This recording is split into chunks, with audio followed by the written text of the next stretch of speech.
Sponsored by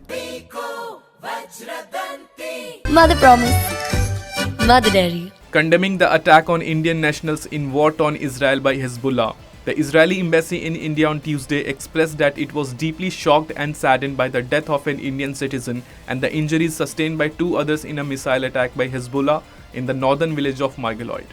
The statement came after an Indian national hailing Kerala was killed while two others were injured on Monday after an anti-tank missile fired from Lebanon struck an orchard near Israel's northern border community of Margaliot. All the three individuals hailed from Kerala. The Israeli embassy in India affirmed on Tuesday that both the injured Indian nationals would be given the best treatment and their families would be extended support and assistance. Meanwhile, India at the United Nations General Assembly asserted that only a two-state solution can achieve lasting peace and bring an end to the Israel-Hamas war.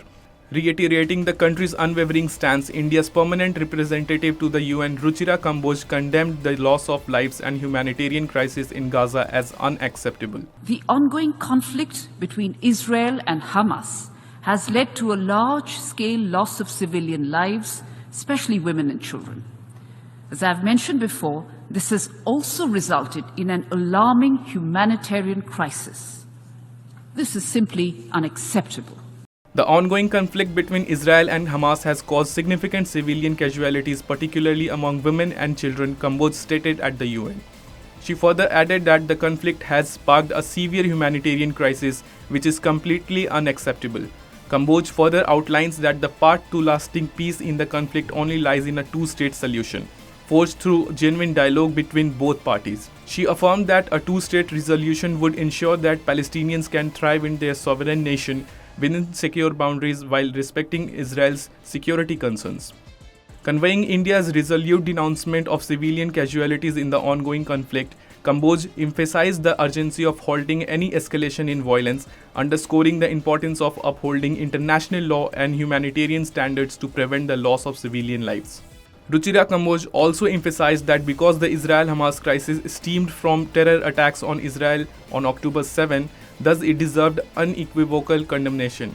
Asserting India's long-standing stance against terrorism, Kamboj underscored that there cannot be any justification for terrorism or hostage-stalking and called for the immediate liberation of all hostages.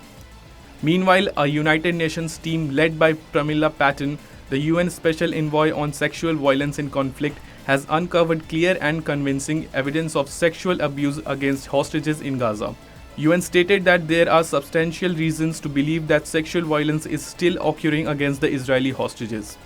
The UN delegation headed by Patton visited Israel from January 29 to February 14 to collect, evaluate and verify information on sexual violence associated with the events of October 7 and its aftermath.